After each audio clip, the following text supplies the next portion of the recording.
Mais l'Ukraine, on est au bord d'une... On est absolument au bord de la guerre mondiale. De la guerre mondiale? Oui, parce que pour moi, enfin, je parle sous le contrôle des spécialistes, mais nous sommes dans une guerre civile, dont, à mon avis, on n'aurait pas dû se mêler. Une guerre civile entre les Russes pro-russes et les Russes différents qui sont en Ukraine, une partie des Ukrainiens.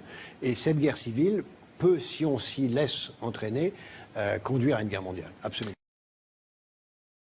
Nathalie nous dit la solution c'est le gouvernement mondial, la Banque centrale mondiale. Oui, il termine en disant tout ça est une utopie bien lointaine, mais intellectuellement il est obligé de le mentionner. Je trouve ça régulier de sa part. C'est important d'ailleurs. Donc je pense qu'il faut viser le gouvernement mondial comme une stratégie. Et d'ailleurs quand les gouvernements parlent du G20, c'est une illusion, une sorte de retard avant le gouvernement mondial. On va vers ça. Est-ce qu'on ira à la place de la guerre ou après la guerre? Je ne sais pas. Mais c'est ça qu'il faut viser.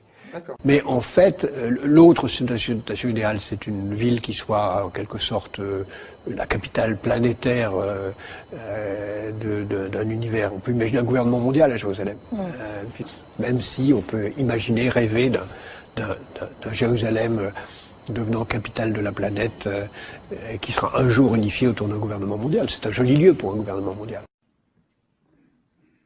Et je peux vous dire une troisième chose. On ira ensemble vers ce nouvel ordre mondial. Et personne, je dis bien, personne ne pourra s'y opposer.